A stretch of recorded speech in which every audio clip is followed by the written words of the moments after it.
Hello. Just showing the balustrades that I'm still working on. They're all tinted.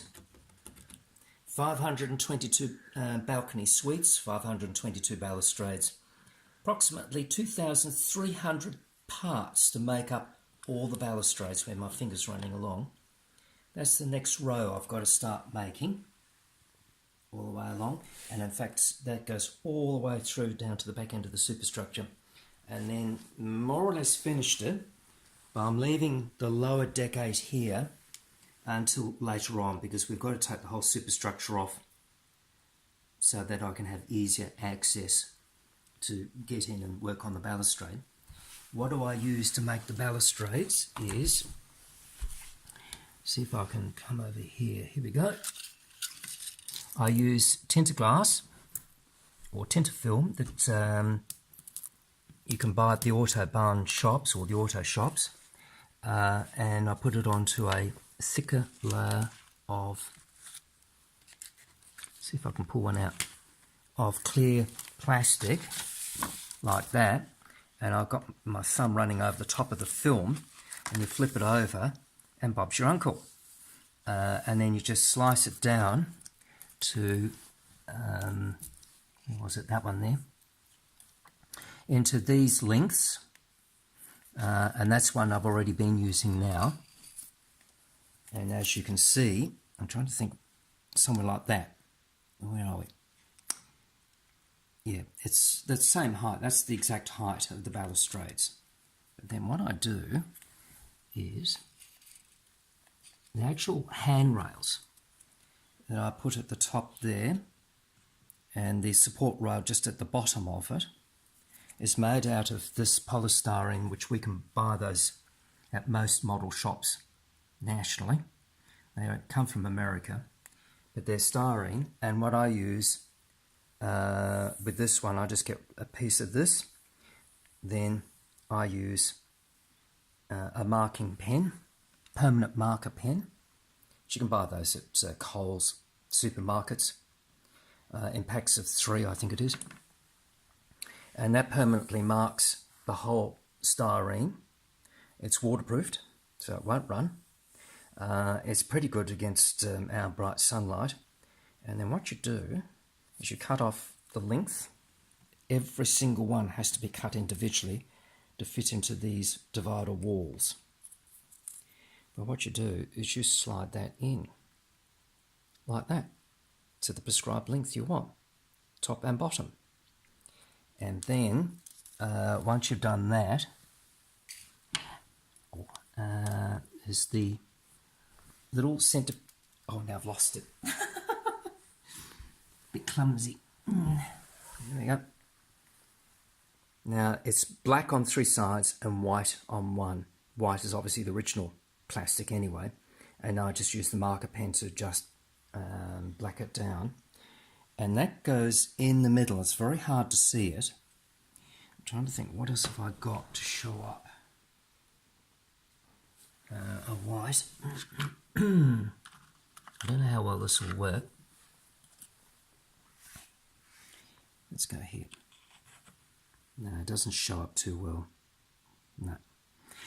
But there is a support post directly behind it in the middle, and that helps to just support everything correctly, because you're dealing with the styrene, and particularly with our weather here in Australia, particularly during the summer months, you've got to make sure it doesn't start warping or buckling, and I find that's the best way. And I just glue it onto the back of it, and then fit it into these brackets here that have already been preset, and Bob's your uncle. And that's how they work. But it takes a long time. It's probably taken me nearly 18 months to get this far with it. It's very fiddly work. And I'm in a situation where I want to get on with the job as quickly as possible, finishing off this fine detailing. Another one using the same film, this tinted film, but using softer plastic as a backing. Cut out every single piece of that and then individually slide them along into their positions. Then I just use Revell clear model glue, and that actually holds them down. And I've got to do the upper row also. You can see where I've started at this end. So every single piece has to be cut out. And once again, it's the styrene I've been using, those styrene strips that I've just shown you, using those individually put together. Every single piece is individually cut, put together to make up a long lengths of the windscreens, along with these other bits and pieces here. And what I'm doing is I'm actually recreating what the ship looked like originally in 2004. And then in the last couple of weeks, you'll see I've actually made the little bar stools for the bar.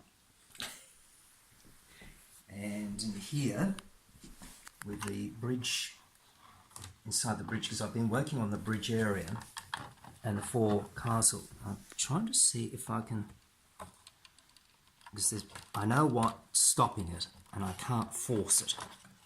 So I'm trying to be clever. Trying to think what's the best way, best angle. There we go, go around the front here. So we've got the bridge built up. It's pretty much what you would see on the real ship. But you'll see the figures there. There will be the senior officers standing at their respective points, and the two high chairs, the captain's chairs. And there's the captain sitting there in his chair. And it's actually laid out this whole area here, similar to the Star Trek, the original Star Trek series. That's how they've laid out the whole bridge area. And then you always have one of the officers near the windows where they have binoculars to look out. But that's roughly the position of where the officers are. And there are usually only about 6 officers all up on the bridge. All the others will be around the various parts of the ship, because the ship really is highly automated. So that gives you an idea. The lifeboats, you would see the first 2 have been completed and hung onto their davits. And what I do is I set up a little dummy cradle that I'll put the lifeboat in that sets it at the angle I need, and then I start organising the rigging, or the falls, F-A-L-L-S, which is what you see here.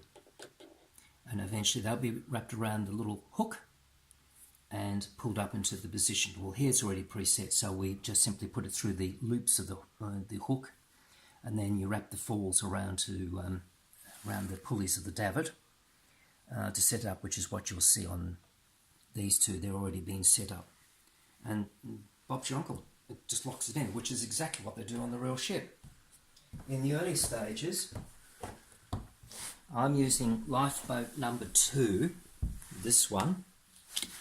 Let me just straighten this up. Lifeboat number 2, even so you'll see the number 2 upside down, because that's got to face inwards so passengers can see that from their balconies or on the top. They know then which is their lifeboat number. It's also numbered around the bow and the stern also, that you can see from deck 7, which is just underneath the lifeboats itself. Then I start adding all these little white crosses.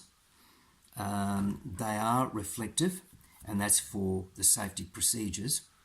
But I did label it originally GBQM, Great Britain Queen Mary, which was what it was in 2004 when the ship was registered in the UK. Then we got all these metal handlebars on the top. Then the keel metalwork here, where if the lifeboat gets flipped over, the people can still hang onto the life rails, as they call it. When the lifeboat may be upside down, they can still put their hands around that and hold on to it, whilst the float will still float upside down, because there's air tanks inside the bow and the stern to keep the lifeboat always floating, never sinks. Then you've got the black lifelines, which is what passengers grab quickly. If they're in the water, they can grab that. And then these corrugated edifices here, they're actually just rolled back up and flipped over. So you open up a huge area there for the passengers to get in and out, or the crew members to help haul the people inside the boat. And these lifeboats are licensed to carry about, I think it's about 60 or 70 passengers all up in each of these cocoon boats. There's 5, 6, 7, so that's 14 of these cocoon lifeboats all up. And then you got the tender lifeboats, or lifeboat tenders is the correct terminology, which is 4 on this side, 4 the other side, 8 all up. And they're the ones that take passengers from ship to shore when it's pulling into a harbour, but it can't berth at a dock. It can just drop anchor. Now, when I was on the Queen Mary 2 in February 2017, we called into Port Arthur. There is no wharves or docks, so it's got to anchor out in the harbour there. The harbour of Port Arthur is in fact almost the same size as Sydney Harbour. So it's a huge, vast expanse of protected water there. And this ship can go in there and just anchor for the day. And we use these lifeboat tenders to be transferred from the ship to the shore to do our visitations and then come back later in the day. And with these, passengers can come through the little hatch up here, which is what I used to do, and you can sit up here and sit in the seats. So you can sit on the top, or you can sit down deep inside here. There's a whole row of seats there. And all up, that can carry about 140, 150 passengers in each of these. And then all the crew members use these inflatable life rafts that are cocooned life rafts. They literally blow the roof up, blow the raft up to the respective size, and the crews can then jump into that one fairly easily. And the cranes will swivel around and lower them down into the water. And then you've got the Zodiac boat, which is used for emergencies. If sometimes, in fact, it has happened a few times with the Queen Mary, where yachts or boats have been stranded out in mid-ocean in God knows where, and they've got themselves into trouble. They lower the Zodiac over and pick up the people from the yachts. The yachts were probably sunk, and then they're brought back up on board, and then they're taken back to the nearest port. But that's part of the safety of life at sea procedures, that if you hear an emergency, the ship has to detour and pick up the passengers or the distressed, stranded individuals from the water or from a bad situation. That's under international law. So that's what they do there. There's one where I've just cast the mouldings. I think I've explained this before in making the cocoon lifeboats. It's made in 2 parts. Then I just simply joined it together. Then I cut a hole for this area here, and then I just got corrugated cardboard, which was readily available for a while for gift wrapping. Bizarre as it was, but I got it, and I've had it for years, and I thought, oh, I can use that, because that's exactly what you'll see on the real cocoon boats. Even so, theirs is proper plastic cover or vinyl cover, very thick, heavy vinyl cover, and they use light wood as a strip, so it can be just rolled back, so it doesn't start flapping, or the wind doesn't catch it and cause damage. So there's an idea of the lifeboat, what I've made as a model, and there's the real lifeboat. And this was a lifeboat exercise they have to do when they're in port, and Melbourne is the one that they've done since time immemorial, where all passenger liners have to go through a safety inspection by the Melbourne Harbour Trust authorities to make sure that the crew understand what are they doing in an emergency, and does the lifeboats go over the side and down into the water. And that's what they were doing the morning that the Queen Mary arrived in Melbourne, briefly, or for the day, I think it was. Anyway, you remember what I was talking about, the corrugated effect here? Well, there it is, being flipped back. So you can see this huge open space where these railings and these gates will be opened, and the passengers literally walk off the deck and straight into the lifeboat and ready to sit down and then load down into the water, where the senior crew member there will be driving the boat away from the scene to safer areas.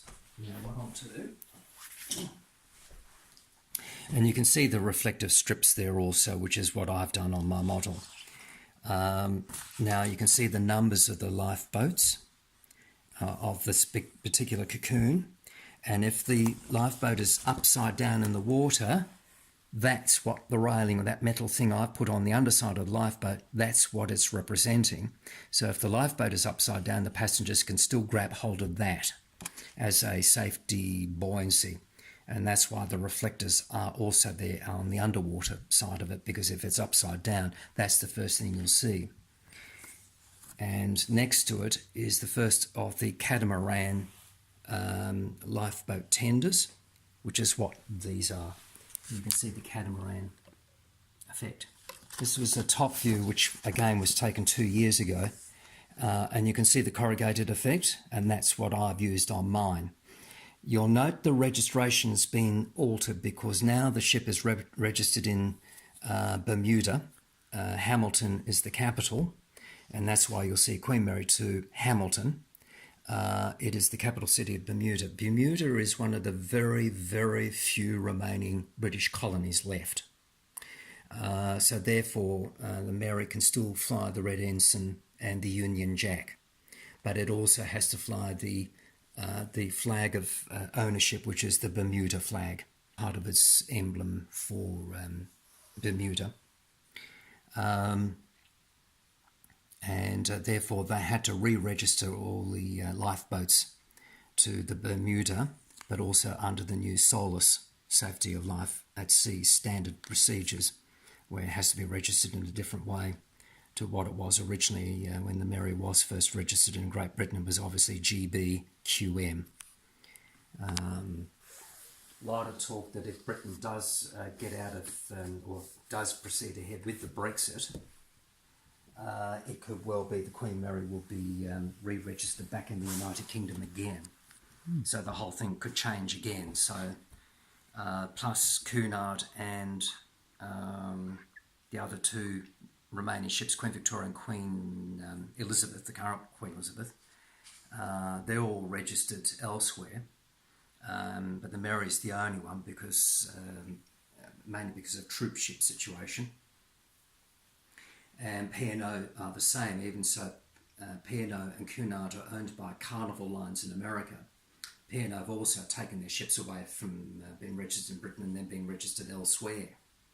Well, if Britain gets out of the EU, Britain then could ask them would they like to re-register their ships at certain discounts or certain deals, which makes it a lot more economical, which Carnival will not waste any time, and they'll just simply re-register Cunard and P&O ships back to the British home ports.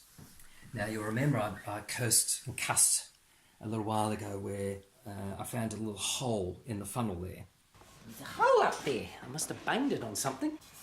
Now I've got to fill that in. Bam! Where I must have banged it against something and pierced the shell, so to speak. I filled it in and put on gloss paint, full gloss paint, then got the polyurethane matte finish lacquer, and I just simply re-lacquered the whole funnel completely again so that you get it down to a matted finish, and it's come up a treat. It's really looking a lot better than what it was.